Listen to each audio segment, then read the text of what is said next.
pierde. Porque los que creen que se pierde la salvación tienen solamente 5 pasajes en todo el Nuevo Testamento que parece, leyéndolos, parece que se pierde la salvación, contra más de 175 pasajes que nos enseñan que es imposible perder la salvación. Entonces, cuando tienes en la Biblia una balanza y tienes 2 perspectivas o 2 doctrinas, es importante buscar cuál tiene más peso teológico y entender por qué las personas que creen eso lo creen, para que tú les puedas mostrar con los versículos que ellos usan para demostrar que esto es así, contradecirles a través del contexto dentro del cual el texto está escrito. Porque sacar un texto de contexto es hacer un pretexto. Entonces, las sectas se caracterizan por eso. Tú platicas con un testigo de Jehová y un testigo de Jehová te va a decir que Cristo no es Dios, que el infierno no existe. Y le preguntas, ¿por qué niegas que Cristo no es Dios? Y te contestan, es que Él dijo que nadie sabe estas cosas más que el Padre. Entonces, ¿cómo puede Cristo ser Dios si dijo que Él no sabía ni siquiera el día ni la hora? Sin entender que cuando Cristo bajó al mundo, Filipenses capítulo 2, Él se hizo igual que nosotros, se puso debajo del Padre temporalmente para que Él no hiciera nada más que lo que el Padre le dijera y dejarnos el ejemplo de la sumisión a la autoridad. Pero Jesucristo era 100% Dios y era 100% humano. Tú platicas con un mormón y el mormón te va a decir que ¿por qué no podemos tener 4 mujeres, 5 mujeres? Si David tuvo casi 7, 8, Salomón tuvo casi 1000. ¿Y por qué yo no? Dice don Pancho Pistolas. Y tú puedes contestarle claramente, ¿verdad? La dispensación o la administración bajo la cual vivieron. ¿Por qué Cristo, Dios? Porque Dios tiene 2 clases para poder juzgar. Una, la voluntad de Dios, apúntalo, es permisiva y directiva. Entonces, el hecho que Dios permita algo no significa que sea la voluntad de Dios. Una muchacha llegó un día y me dice, ¿es por qué me permitió casarme Dios con este patán de esposo que me golpea, etcétera, etcétera? Si yo le pedí a Dios y le dije, porque tú aceptaste casarte con él y tú sabías perfectamente bien lo que hacías, tenías 2 años sin ir a la iglesia cristiana y te casaste con el primer camión que pasó por ti. Entonces Dios lo permitió, pero no era la voluntad de Dios. Porque si tú hubieras permanecido en la voluntad de Dios, Dios te hubiera dado la persona que Él quiere desde antes que naciéramos, que nos acompañara en nuestra vida matrimonial. Entonces tenemos que comprender eso. El que Dios haya permitido que Abraham se aventara el clavado con con Agar, y que David tuviera esposas y que Salomón lo dejó como ejemplo para que Salomón escribiera el libro de Eclesiastés. Y ahí Salomón lo explica claramente. A la risa le digo, enloqueces al placer. ¿De qué sirve esto? Para que cualquier hombre que crea que teniendo 2 mujeres o 3 mujeres ya la hizo y vas a ser feliz, te equivocas. Porque las cosas que se escribieron para nuestra enseñanza se escribieron a fin que a través del ejemplo de los hombres y mujeres que Dios exhibe con sus pecados en la Biblia, veamos que por eso la Biblia es un libro de santidad. Muy bien, vamos a abordar esta doctrina del rapto de la iglesia. Primera de Tesalonicenses 4, del 13 al 18. Pablo les dice a esta iglesia, no queremos, hermanos, o tampoco queremos que ignoren acerca de los que duermen.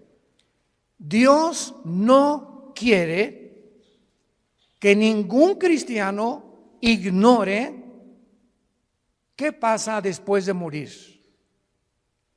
No quiere Dios que nosotros ignoremos qué hay después de la muerte. para que no nos comportemos como la gente que, como no sabe qué hay después de la muerte, como mi abuelita, se murió uno de sus hijos de mi abuela materna y se vistió de negro 8 meses sin salir de su casa para guardar luto. Háganme ustedes el favor.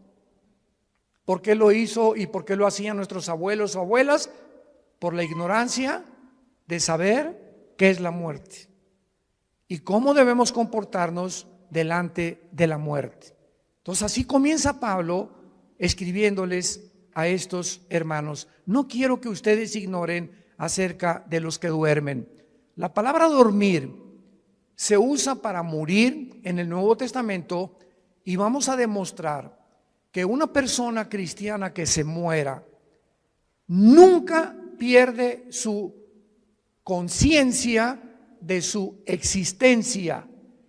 Todas las personas que vamos a ver en la Biblia en esta tarde, vamos a demostrarles que cuando murieron estaban conscientes, pero su cuerpo es el que duerme en la tumba, es la resurrección de los muertos. Pero el alma y el espíritu, en el momento de la muerte, nos vamos inmediatamente, salen del cuerpo, lo vamos a ver, a la presencia de Dios.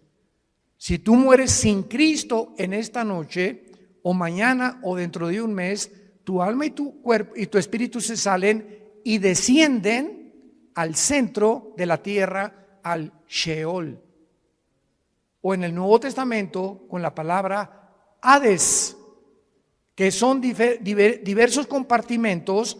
Es como una prisión en el centro de la tierra donde están esperando millones de espíritus el juicio del gran trono blanco de Apocalipsis 20 del 11 al 15, que es el juicio de los incrédulos. Y cuando acabe el milenio, Dios los va a sacar del Sheol, van a estar enfrente de él parados, ya no hay oportunidad de hincarse, ya no hay oportunidad de pedir perdón, y Dios va a abrir los libros y les va a demostrar con los ángeles y con nosotros como jurado. 1 Corintios 6 del 3 al 4, somos el jurado en el juicio de Dios, porque Dios hizo un lugar que se llama el infierno. Y si no hubiera un infierno, el Dios de la Biblia sería un monstruo, porque si no hay un castigo para las gentes que no fueron castigadas en la vida, pues entonces se salieron con la suya, porque nadie los castigó. Se empanzonaron y crecieron y se rieron y se emborracharon y violaron niños y fueron pederastas y violaron mujeres y tuvieron 3 o 4 y abandonaron sus matrimonios y dieron mal ejemplo a sus hijos y robaron y se aprovecharon de su puesto como políticos, etcétera, etcétera, y de repente se mueren en un accidente o les da un ataque al corazón. ¿Y qué? Y vivieron como, hasta le da envidia a los cristianos cuando muchos incrédulos viven como viven. Pero la Biblia dice que hay un juicio, y de este juicio no se escapan nadie, porque Dios no puede ser burlado. No quiero que ignoren acerca de los que duermen, porque para que no nos entristezcamos como los otros, o sea, como los que no son cristianos, que no tienen esperanza. Entonces, cuando se muere un cristiano, hay lágrimas, y nunca te aguantes. Ahora está demostrado psicológica y neurológicamente que cuando una persona reprime sus emociones, algo sucede que comienzas a descomponerte emocional y mentalmente. Y puedes llegar a depresiones gravísimas. Entonces, Dios nos dio la capacidad de llorar. Y si alguien se murió, no te aguantes, llora. Y desahógate todo lo que puedas. No te aguantes cuando tienes ganas de llorar, llora. Pero al mismo tiempo que lloramos, hay una compensación de saber que mi primo, mi hermano, mi papá está en un lugar muchísimo mejor que si se hubiera quedado en Querétaro. Está feliz con el pandero si fue cristiano, etcétera, etcétera. Y hay una tristeza porque es un ser que ya no nos vamos a volver a ver. Como dijo el hermano Luis Palau, hace unos meses que acaba de morir de cáncer, grabó un video que me atravesó el corazón. Y Luis Palau dijo antes de morir, semanas antes de cáncer, yo quisiera que toda mi familia se fueran en el mismo avión conmigo. Así lo dijo, en el mismo avión. Pero yo me voy adelantando y me van a alcanzar después en otro avión ellos. Pero estoy contento porque voy y sé a dónde voy. Porque sé que me está esperando Jesucristo. Y el momento que cierre mis ojos y que mi alma salga, me olvido de todo y descanso verdaderamente por toda la eternidad. Entonces, este pensamiento lo trajo Jesucristo, porque tenemos esperanza. Entonces, Dios no quiere que vivas como los que no tienen esperanza, que le lloran a sus muertos 6 meses, 1 año, 2 años de luto. Esto es absurdo y ridículo para un cristiano. Versículo 14, porque si creemos, vean el sí condicional. Si realmente tú crees que Jesús murió y resucitó, así también, vean con mucha atención esto, así también traerá Dios con Jesús a quienes. Cuando Jesús venga en el arrebatamiento, si tú mueres hoy en la noche o yo muero hoy en la noche como cristianos y no ha venido el arrebatamiento, que vamos a hablar más adelante, nos vamos al cielo y cuando venga Jesús, que no va a poner sus pies en la tierra en el rapto, va a ser en el cielo y vamos a venir con Él los que hemos muerto en Cristo, de Pentecostés a nuestros días. Porque los santos del Antiguo Testamento resucitan después de la tribulación. Entonces hay varias resurrecciones, como dice 1 Corintios 15, 22 al 28, que lo vamos a ver más tarde. Entonces, cuando venga Cristo, traerá con Jesús a los que durmieron con Él. Esto implica que los muertos ya están con Jesús, no están en el cementerio. Ya están con Jesús los muertos, no están en el cementerio. Como el cuento de el Día de Muertos en México, ¿no? Que estaba la India María en el cementerio con una olla de mole. Y llegó la señora Pompidou con un ramo de flores. Y entró la señora Pompidou al cementerio con su ramo de flores así.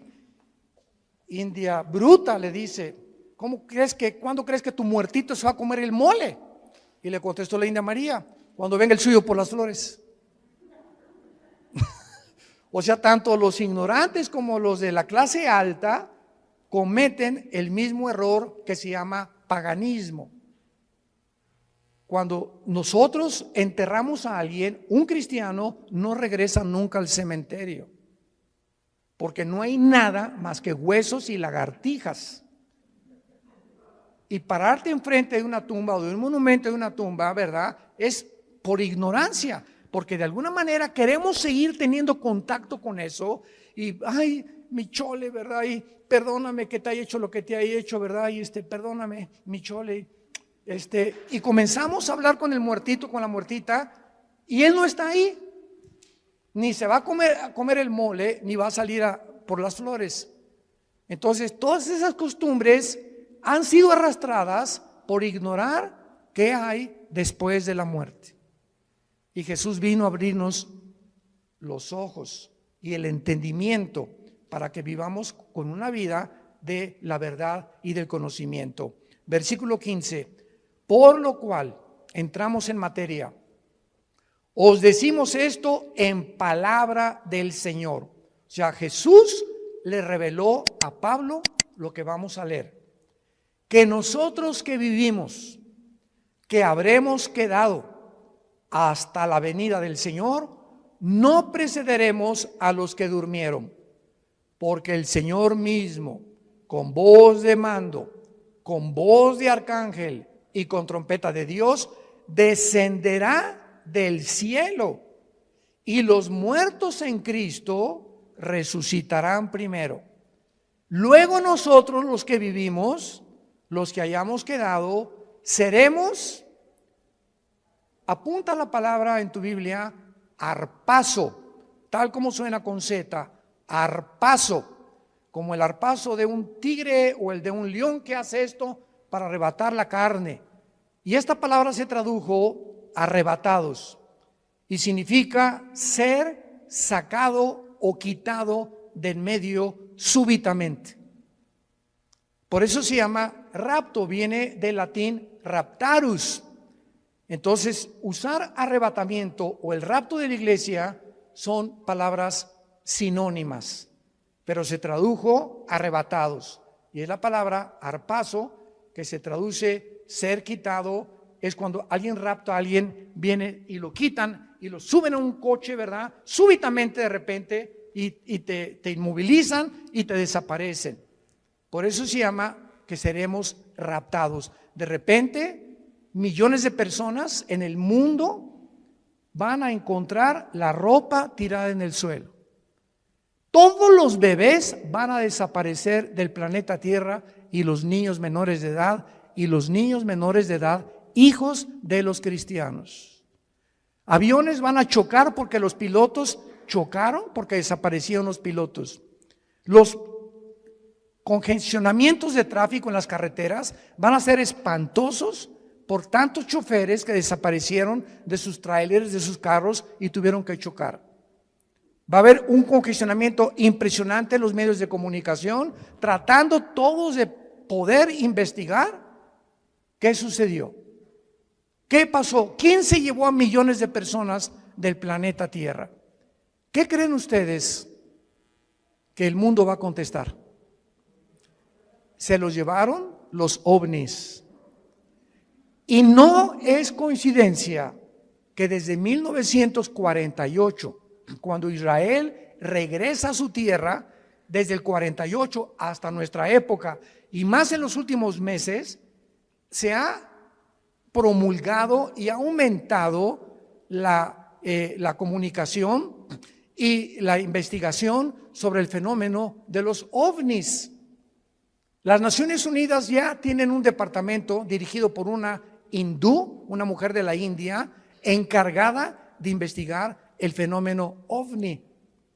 Al expresidente Trump le dijeron los senadores que por favor explicara el problema de Roswell, que en Nuevo México parece que cayó un ovni en Estados Unidos y que había un habitante dentro de él que lo sacó la CIA y el Pentágono en Estados Unidos y descubrieron que pues era completamente falso. Entonces, ¿por qué están apareciendo tantos platillos voladores en el cielo? Yo quiero darles ahorita la respuesta. Una vez me preguntaron, ¿por qué ustedes los cristianos no creen en los ovnis? Y yo les contesté, ¿quién dice que no creemos? Claro que hay muchos videos falsificados y relatos de personas que fueron raptadas por ovnis o que también hicieron experimentos genéticos con ellos, pero hay hechos que son reales. Y yo estuve traduciendo, ¿te acuerdas, Alan? De Jim Arwin. Jim Arwin fue el piloto de la nave Apolo 15, que fue el primer vehículo que caminó en la luna.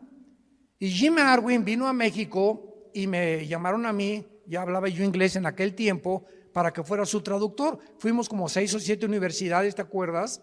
Y Jim Arwin estuvo platicándonos con nosotros que él vio, porque allá cuando regresaba de la luna, él se convirtió a Cristo. Y en la escuela donde iba Alan tenía a un hijo que ellos adoptaron, ¿te acuerdas? Era un taiwanés o de Filipinas, que era en la misma escuela donde iba Alan y nuestra hija Kim, que ya murió de cáncer. Pero Jim Arwin me dijo, mira Armando, yo vi una cosa que pasó enfrente de la nave cuando íbamos entrando ya a la atmósfera, que era una velocidad Mach 3, o sea, imposible que ninguna nación haya fabricado tal artefacto que pueda trascender la velocidad del sonido. Y le dije, ¿qué era? Dice, nada más vi algo como plateado que pasó enfrente de mí. Entonces, hay astronautas y hay pilotos de integridad que dicen que se han enfrentado con este fenómeno de los ovnis. ¿Y cuál es la respuesta? La respuesta es que es real. Nada más que los cristianos no les llamamos ovnis, les llamamos ovis. objetos voladores identificados. Porque no negamos que existen, pero sabemos quién está detrás de ese fenómeno. Son materializaciones de la energía satánica. Satanás está preparando el mundo para que cuando venga el arrebatamiento de la iglesia, sepa el mundo que fuimos sacados del mundo por extraterrestres. Ahorita, en el estado de Colorado, en Estados Unidos, el más grande observatorio de los ovnis, ¿quién creen ustedes que lo financia? El Vaticano. ¿Y saben cómo se llama el observatorio? Lucifer. Lucifer, el más grande observatorio que está tratando de encontrar, porque dijo el Papa Francisco que si llegaban los ovnis, él los iba a evangelizar. Bueno, no nos vamos a perder con eso, ¿verdad? Pero vamos a explicar esto claramente. Dice el versículo 5 que cuando Jesucristo venga en el rapto, va a haber una generación de cristianos vivos. Dios quiera que seamos nosotros. Muy bien. Y dice el versículo 16 que cuando Él venga, viene con voz de mando que solamente lo vamos a oír nosotros. Viene con el arcángel Miguel, que es el comandante en jefe de la nación de Israel. Y también dice la Biblia que vendrá con una trompeta. Y esta trompeta no es la última trompeta del capítulo 14 de Apocalipsis, porque las trompetas del Apocalipsis son de juicio. Y la trompeta que se va a usar aquí es para llamarnos a nosotros. Vamos a oír como un shofar. Porque en el libro de los Números, en el Antiguo Testamento, cuando acampaban, usaban 2 trompetas. Entonces en el desierto eran 2 millones de personas. ¿Y cómo podía Moisés decirles, mándeles un Twitter a los que se encuentran como a 1 kilómetro acampados, porque necesito tener una reunión mañana en Zoom con ellos? Entonces, agarraba una trompeta y tenía un sonido continuo, y cuando la gente lo oía, se acercaban alrededor del campamento y de la tienda de Moisés y de Josué para saber que él tenía instrucciones, y había otro toque de trompeta que era que era repetido, que significaba empaquen porque nos vamos, estamos cercanos por el enemigo. Entonces, uno era para reunir al pueblo y el otro para huir, porque tenían que cambiarse de lugar, porque sentían que venían enemigos contra ellos. Y el toque de trompeta que vamos a oír es para reunirnos con Jesús. No puede ser la trompeta del Apocalipsis. Esto es muy importante para poder saber, porque he oído que han dicho que es la última trompeta del Apocalipsis, y esas son trompetas de juicio. Entonces dice la Biblia, Cristo descenderá del cielo, versículo 16. Y noten ustedes que los primeros en encontrarse en el aire con Cristo serán los muertos, pero vean ustedes, en Cristo. O sea, desde Pentecostés hasta nuestros días se formó la iglesia. La iglesia no existía en el Antiguo Testamento, no existía en los evangelios. Fue cuando en Pentecostés, bajo el Espíritu Santo, que se formó el cuerpo de Cristo. Y ahora la iglesia somos seres humanos que estamos en Cristo, injertados en Él. Dice Efesios 5, somos parte de sus huesos y de su carne de Cristo, es el cuerpo místico de Cristo. Entonces en el rapto, si nosotros estamos vivos y viene ahorita a las 7:30 de la noche, y oímos, vamos a oír, ¿verdad? Nada más nosotros, un sonido, y de repente, en un abrir y cerrar de ojos, estamos en el cielo con Él. Ya Él viene con todos tus parientes que murieron antes que nosotros en Él. Los santos del Antiguo Testamento resucitan después de la tribulación. Y este orden, porque dice en 1 Corintios 15, 22 al 28, que hay un orden establecido por Dios para la resurrección de los muertos. Primero Cristo, las primicias, después los que son en Él. O sea, la iglesia que somos nosotros. Y dice la Biblia, luego nosotros los que vivimos, los que quedemos, seremos arrebatados juntamente con ellos en el aire. El rapto es en el aire, Jesús no baja. La segunda venida baja y planta sus pies en el monte de los olivos. Zacarías capítulo 14, del 12 en adelante. Cristo pone sus pies en el monte de los olivos donde fue crucificado. Y dice Zacarías 14, se va a hacer un valle de sur a norte y de oriente a occidente. Se va a hacer una cruz en el suelo. Va a ser como una hendidura que se va a hundir la tierra formando una cruz cuando Cristo venga y viene con nosotros, Apocalipsis 19, a establecer su reino. Son dos eventos completamente diferentes. Veamos el otro pasaje en 1 Corintios capítulo 15, versículos 51 al 53. Pablo comienza diciendo, les digo un misterio. El rapto de la iglesia, síganme con mucho cuidado, era desconocido por los judíos. Ningún profeta del Antiguo Testamento habló del rapto de la iglesia, que habría un grupo de personas que no íbamos a morir. Era desconocido bajo el Antiguo Testamento. En los evangelios no se encuentra, en Mateo, Marcos, Lucas y Juan, no se encuentra el rapto. Más que cuando Jesús dice en Juan 14, voy a preparar una morada para ustedes y vendré y os tomaré a mí mismo. De una forma indirecta, la palabra os tomaré a mí mismo, que es en el griego paralambano, apúntalo, paralambano significa ser sacado y unido a Cristo. Y al apóstol Pablo, no a Juan, no a Pedro, no a Santiago, no a Mateo, no a Lucas, a nadie el Espíritu Santo le reveló este misterio. Entonces estaba escondido, era un secreto que Dios tenía guardado para nosotros los que pertenecemos a la iglesia. Y se lo revela al apóstol Pablo. Les voy a decir un misterio, dice Pablo. ¿Cuál es este misterio? Que no todos vamos a morir, pero todos vamos a ser transformados. Cuando venga el arrebatamiento estamos vivos en milésimas en un parpadeo de ojos. Mi cuerpo, tu cuerpo es transformado a la semejanza del cuerpo con el cual Cristo resucitó. Porque si me preguntan, ¿cómo va a ser nuestro cuerpo? ¿Me voy a parecer a John Travolta? ¿Me parecería a Madonna cuando resucite? Y tenemos curiosidad de cómo va a ser nuestro cuerpo, ¿verdad? Lo vamos a ver ahorita con mucho detalle, porque la Biblia nos dice cómo va a ser nuestro cuerpo. Entonces, este misterio es que habría una generación de cristianos que no vamos a saber lo que es morir.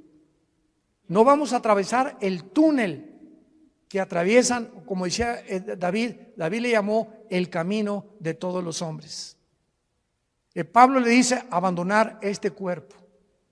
Entonces, este misterio fue revelado al apóstol Pablo y dice el versículo 52 explicándonos cómo va a suceder. En un momento, en un abrir y cerrar de ojos, a la final trompeta, porque se tocará la trompeta y los muertos serán resucitados incorruptible y nosotros transformados, porque es necesario que esto corruptible se vista de incorrupción y esto mortal se vista de inmortalidad. Muy bien, ahora vamos a demostrar a continuación claramente en la Biblia que lo que enseñan los testigos de Jehová y los mormones es una grande equivocación, que los muertos están dormidos y que no hay conciencia después de la muerte hasta la resurrección. Vayamos primero a Génesis capítulo 35 en el Antiguo Testamento. Esto es maravilloso. La Biblia es preciosa. No hay nada perverso en ella.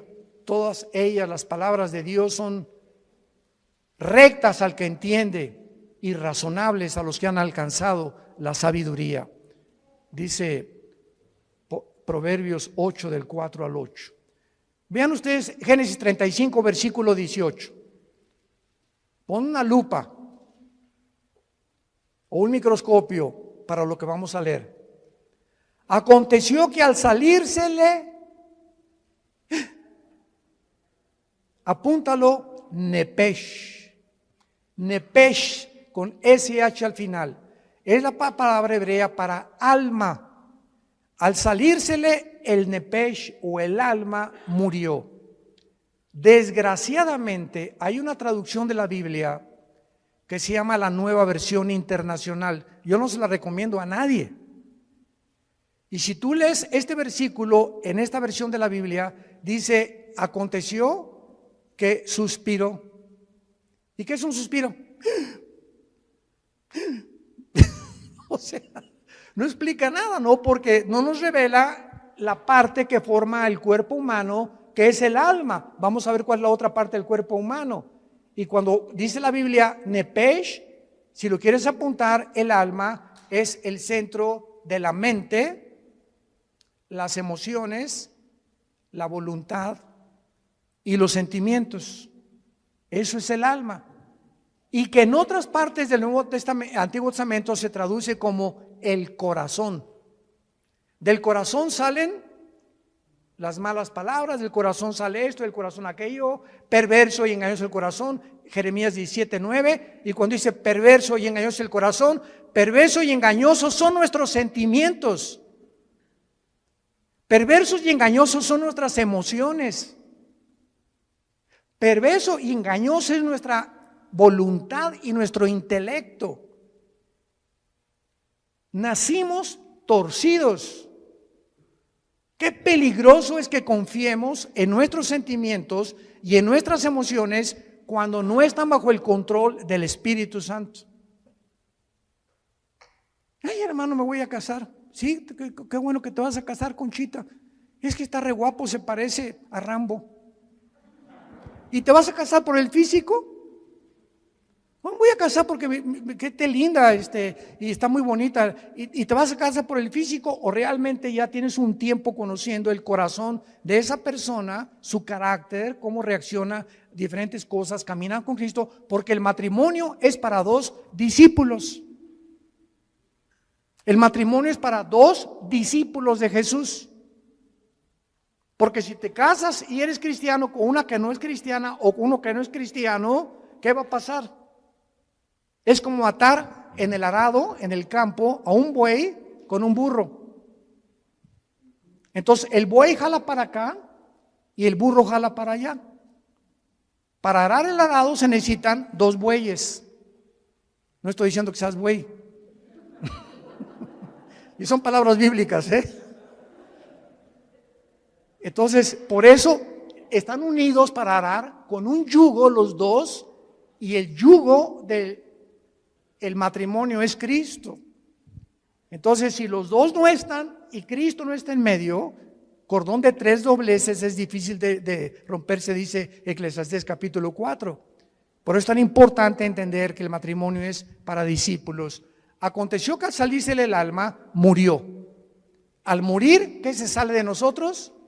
Se sale el alma. Ahora el versículo 29 del mismo capítulo. Y exhaló Isaac el Roach. Así como suena, se pronuncia la CH en hebreo como J, Roach. Se le salió y se traduce espíritu. Y el espíritu es la parte inmaterial a través de la cual conocemos, adoramos y servimos a Dios. Adoramos en espíritu, servimos en espíritu y seguimos en espíritu al Creador. Y hasta que el espíritu entra a nuestra vida y renace y resucita el espíritu muerto con el cual nacemos, no podemos servir a Dios. Y hay cristianos que sirven a Dios sin el espíritu. ¿Sabían eso? Sirven a Dios en la carne. Predican, enseñan, hacen, pero la motivación por lo cual hacen todo lo que hacen no es para Él. Es o para ser vistos, o para ser recompensados, o por muchas otras intenciones. Y lo encuentran en Apocalipsis 2, del 1 al 4, con la iglesia de Éfeso. ¿Se acuerdan de esta iglesia? Que le dice Cristo: yo conozco tus obras, has tenido paciencia, has probado los que son apóstoles y son mentirosos, has tenido esto y el otro, y en ese momento, Señor, gracias, hasta que me reconoce, Señor. Con cualquiera de estas cosas que Cristo está alabando se sentiría uno orgulloso, ¿verdad?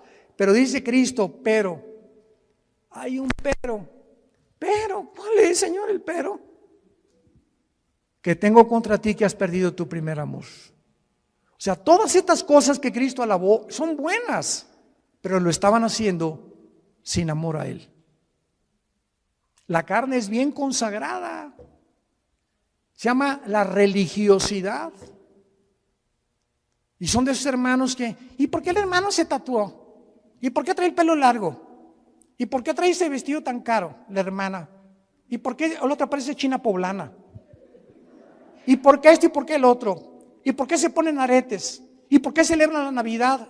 Dios mío, santo, no sé a qué virgen invocar.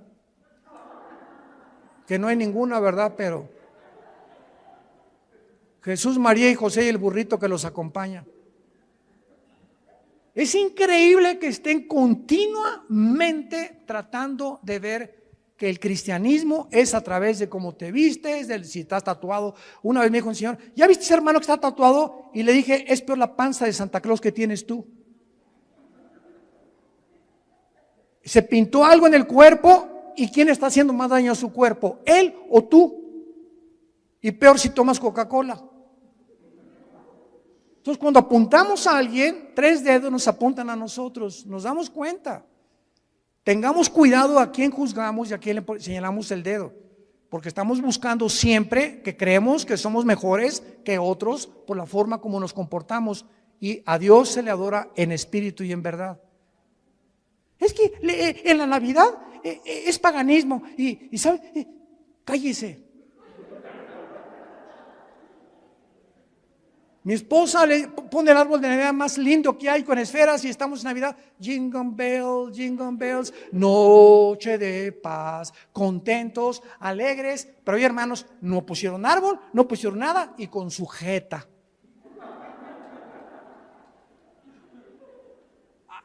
Imagínense en el cielo, Dios al arcángel Miguel: búscame a los que pusieron arbolito y les pones una tacha. ¿Se imaginan ustedes que así Dios calificara la vida espiritual de nosotros? Los que pusieron y los que no pusieron, los que toman vino y los que no toman vino, los que están tatuados y los que no están tatuados. Dios ve el corazón. El gozo y la paz en el espíritu que tengamos y la comunión con Él, eso es lo que Dios busca en nosotros. Ahora veamos en Filipenses capítulo 3, ya que hemos visto que al morir se sale el espíritu y el alma, no estamos dormidos.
¿Cómo será nuestro cuerpo cuando nosotros resucitemos?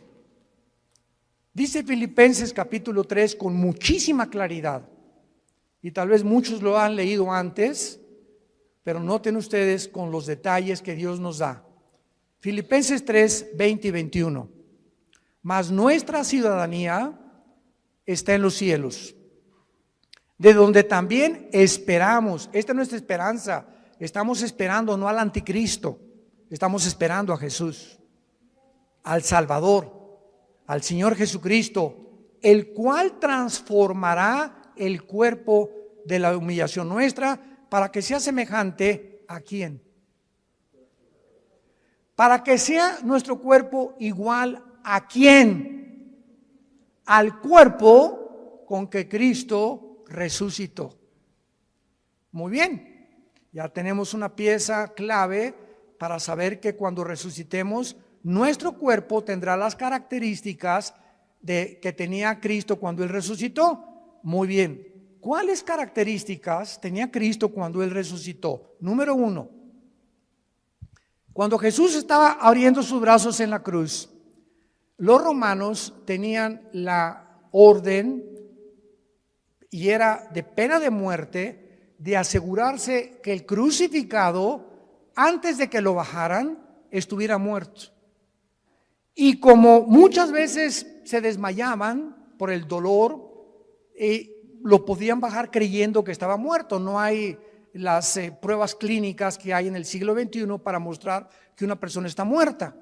Entonces lo que hacían los romanos era romperles los meniscos con un mazo grandísimo en las rodillas, los meniscos de las rodillas. Entonces el crucificado tendría que caer y asfixiarse, y si no estaba muerto, moría por asfixia.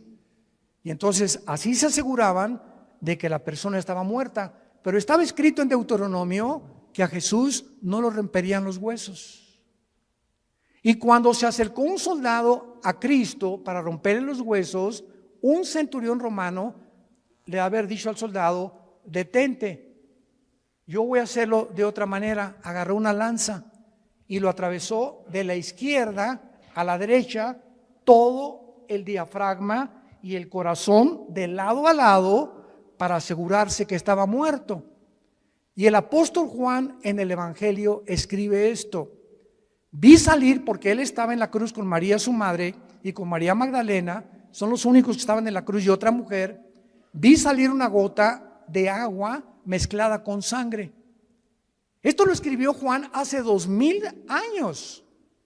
Y la cardiología moderna, un cardiólogo te da testimonio y te da evidencia que cuando se mezcla el agua con la sangre, implica la rotura del pericardio.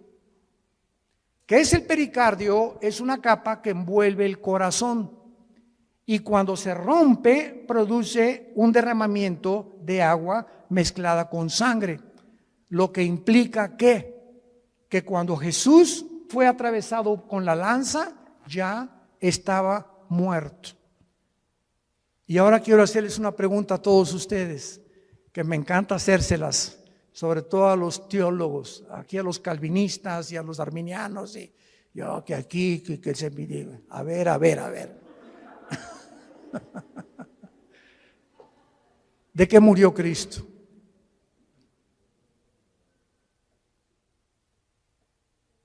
Nadie, ¿verdad? ¿De qué murió? No murió de asfixia.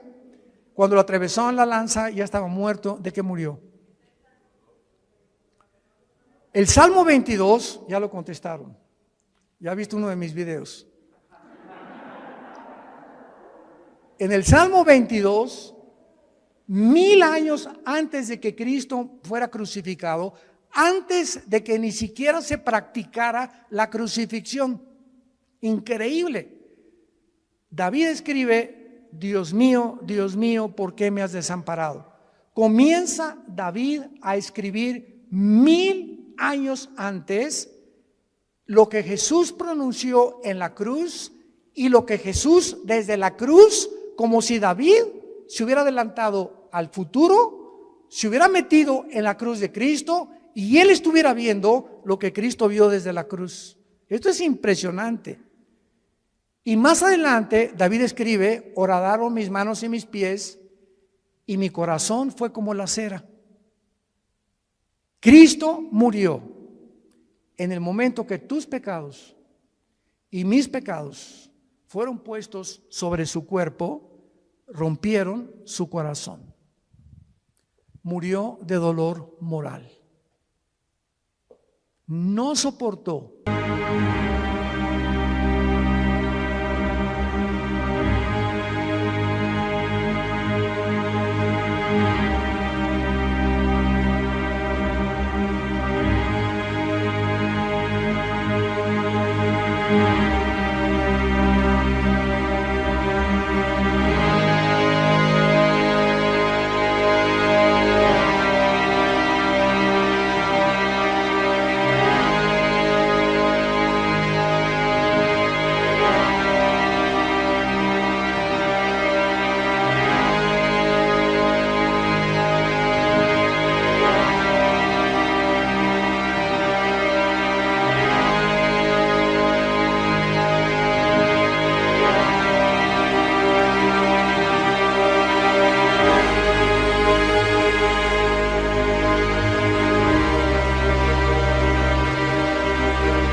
llevar en la cruz nuestros pecados, y fueron nuestros pecados los que produjeron su muerte.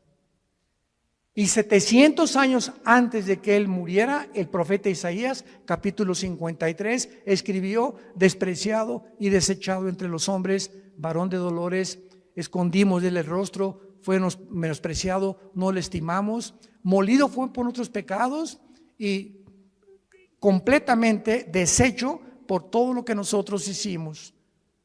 Qué increíble que Isaías haya escrito eso, que fue el pecado lo que mató a Jesucristo, y que el Padre haya permitido que su Hijo fuera crucificado, maltratado, despedazado. Cristo en la cruz, dice Isaías 52, los últimos dos versículos antes de entrar al 53, que no había parecer en él. Cristo en la cruz era un guiñapo humano. Nadie reconocía, estaba deformado de los golpes, de los latigazos, de la sangre que le corría por su rostro. No tenía los tejidos subcutáneos, los tenía completamente abiertos, del látigo de 9 colas que tenían puntas de hueso con acero, y los romanos lo envolvían, y el látigo le daba 4 veces, y cuando jalaban el látigo desgarraba todos los tejidos subcutáneos del pecho y de la espalda. Cuando él estaba en la cruz era un guiñapo humano. Cristo en la cruz era un monstruo. ¿Por qué? Porque eso es lo que hace el pecado, nos hace monstruos. El pecado nos deforma. El pecado hace y tuerce lo que es la imagen de Dios en nosotros. Y el cristiano tiene que proyectar la santidad. El cristiano tiene que proyectar el gozo, la paz del Señor. Y tú lo puedes ver en amigos tuyos o en personas que no son cristianas. Ve la mirada que tienen. Será. La lámpara de nuestro cuerpo son los ojos, pero Cristo muere de esa manera para que Dios nos recordara el tiempo en que nosotros tenemos que estar conscientes de lo que el pecado nos hace en nuestra vida. Y vayamos en penúltimo lugar, Apocalipsis capítulo 6.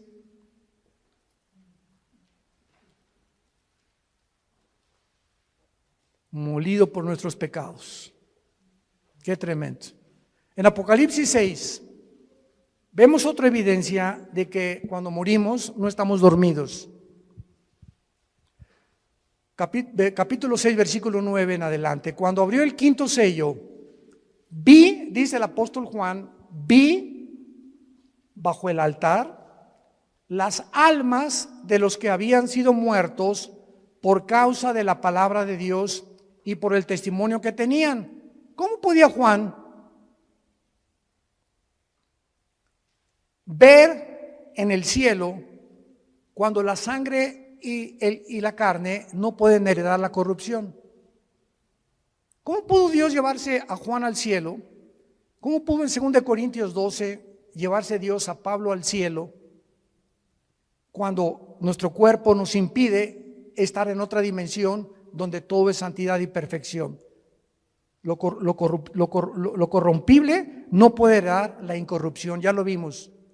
Bueno, la respuesta es que Juan estaba durante el tiempo de la tribulación en el Espíritu en el cielo.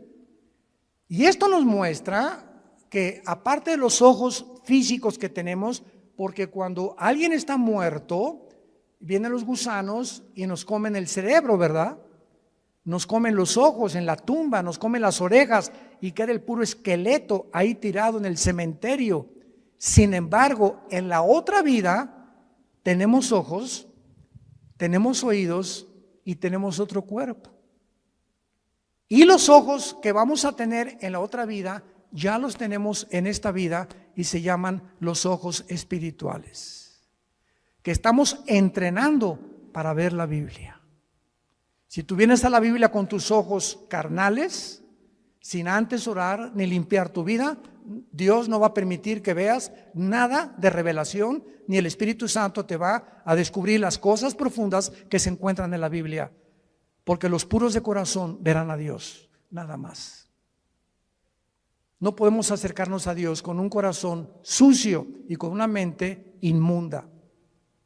Entonces, qué increíble, ¿verdad? Que la Biblia pueda mencionar que podamos mantener la existencia y la conciencia de la existencia.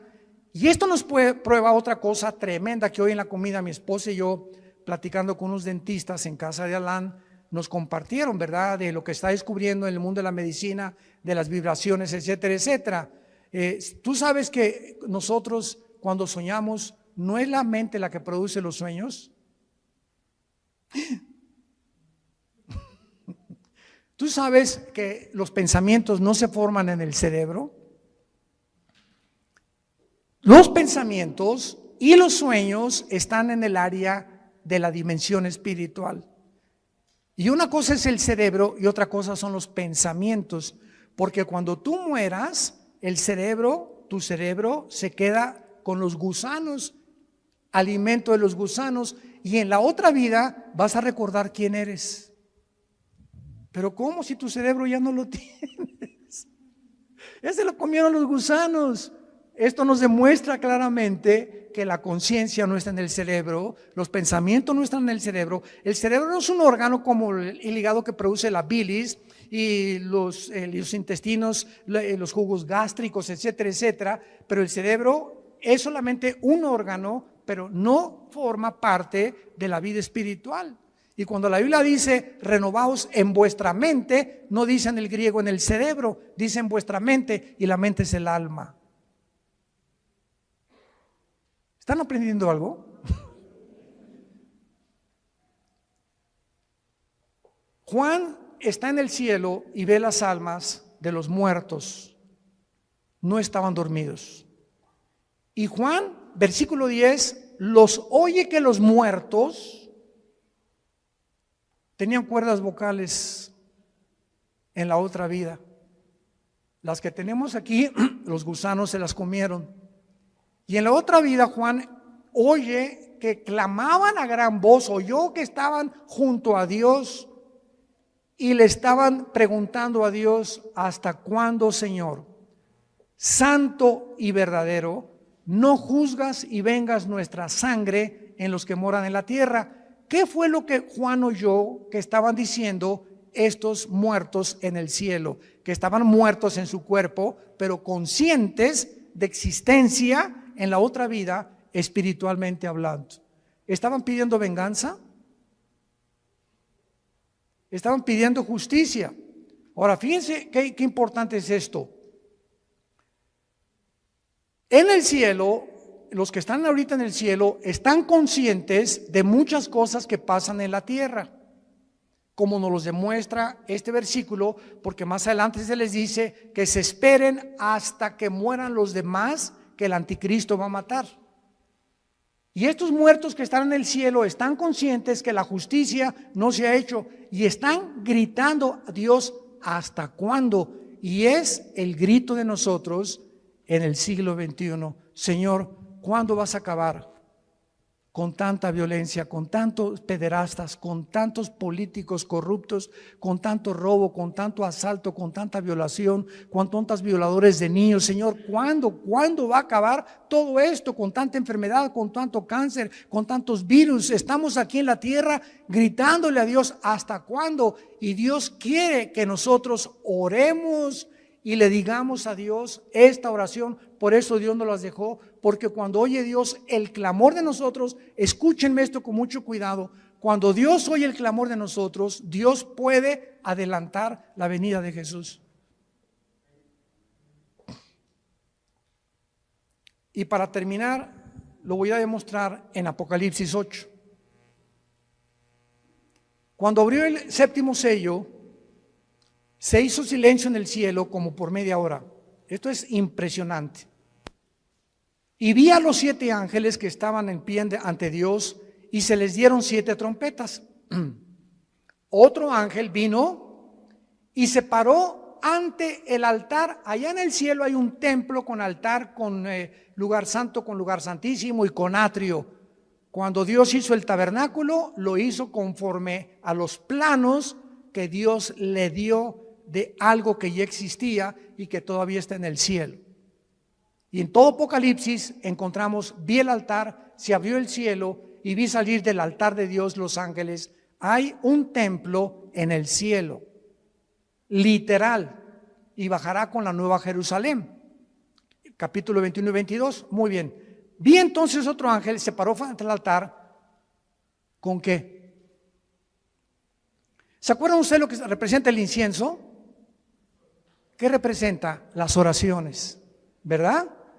Vi al ángel con un incensario de oro y se le dio mucho incienso, o sea, le dieron muchas oraciones más, porque cada vez que oramos sube al cielo. Cuando tú te hincas o sentado o nos reunimos 4 o 5 a orar o 10, no nos imaginamos el poder que se une espiritualmente y sube al cielo con mucho más fuerza cuando 2 o 3 se ponen de acuerdo en lo que están pidiendo.